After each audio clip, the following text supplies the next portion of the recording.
पूरे भारत में 2 करोड़ लोग कोरोना से संक्रमित हो चुके हैं और अब भारत के वैज्ञानिक झूठ पर झूठ बखूबी से बोले जा रहे हैं। नमस्कार, मैं मौजूद हूं दुर्गेश मिश्रा एक नए मुद्दे के साथ।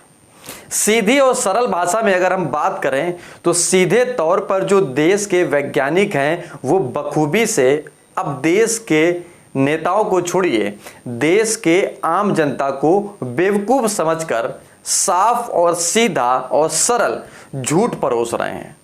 कैसे परोस रहे हैं इस वीडियो में हम पूरा जिक्र करेंगे, आप वीडियो अंत तक जरूर देखें।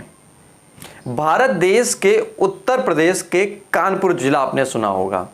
उस जिले में मौजूद आईआईटी उसको कहते हैं जहां पर देश के जाने माने वैज्ञानिक पढ़ाई करते हैं और पढ़ाई करने के बाद वैज्ञानिक तैयार होते हैं और वो वैज्ञानिक देश की अन्य ताकतों के साथ सहयोग देते हैं।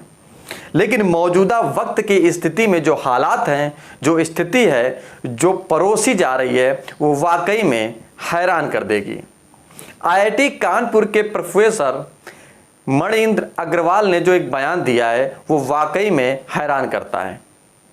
कैसे करता है, सबसे पहले आप बात समझिए। उन्होंने एक डाटा पेश किया है और उस डेटा में बताया है कि किस तरीके से 20 मई के बाद कोरोना अपनी लगाम पर होगा, यानी कि वो थमेगा।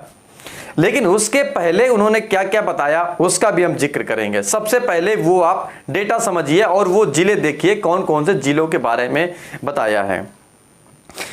कानपुर शहर की अगर बात करें तो 28 अप्रैल और 30 अप्रैल में चरम पर रहा था, लेकिन अब थमेगा कब? 20 मई के बाद।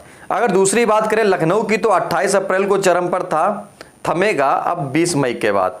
प्रयागराज की बात करें तो 28 अप्रैल को चरम पर था। बनारस की बात करें तो 26 से लेकर 28 अप्रैल को चरम पर था। नोएडा की बात करें तो 8 मई से लेकर के 12 मई चरम पर रहेगा।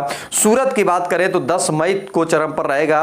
रांची की बात करें तो 24 अप्रैल को चरम पर रहेगा। मुंबई की बात करें तो 20 से 22 अप्रैल चरम पर था।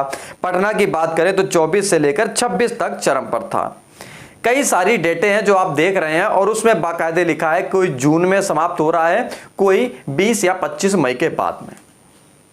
लेकिन अगर सिर्फ हम कानपुर की बात करें, कानपुर की बात इसलिए कि उत्तर प्रदेश के सबसे ज्यादा राजस्व कानपुर से जाता है।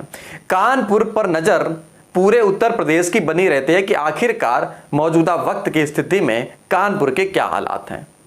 दूसरी बात, जो कानपुर में आईआईटी है वो वाकई में देश में अपना नाम रोशन करती है, इसमें कोई हर्ज नहीं है। लिहाजा लेकिन अब सवाल उठ गया है आईआईटी के प्रोफेसर, जिनकी बात करें तो वरिष्ठ वैज्ञानिक मणिंद्र अग्रवाल, जो कि पद्मश्री से भी नवाजे जा चुके हैं।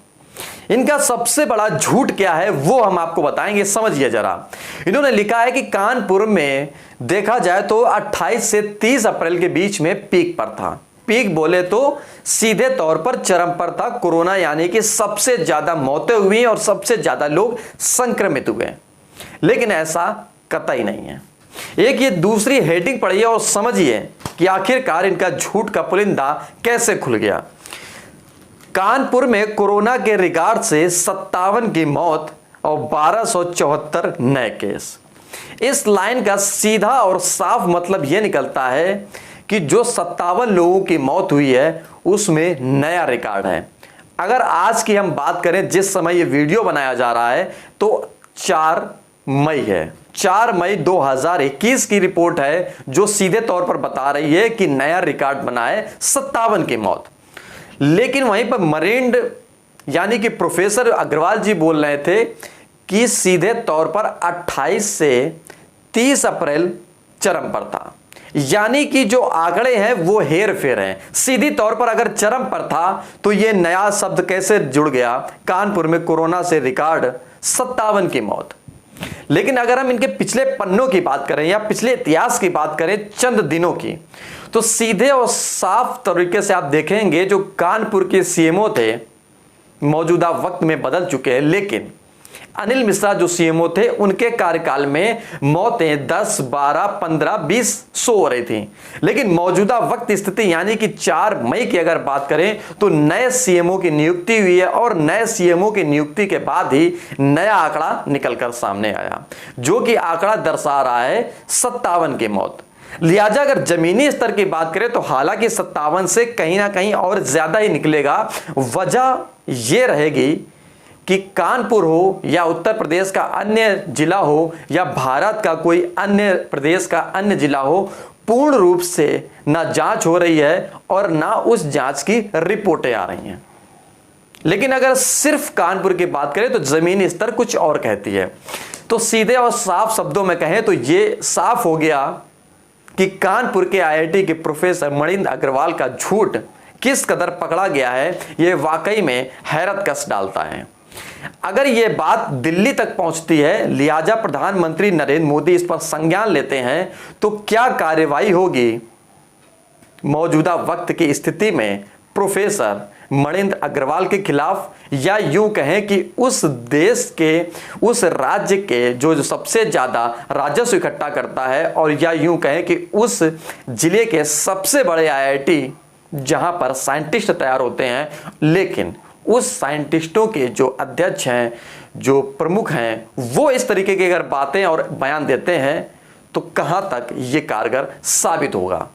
नमस्कार, अगर ये वीडियो आपको समझ में आया हो, कुछ जानकारी मिल पाई हो, तो लाइक, कमेंट और शेयर जरूर करें, और हाँ, चैनल को सब्सक्राइब जरूर करें और छोटी सी बेल आइकन पर ऑल बटन पर जरूर दबाएं।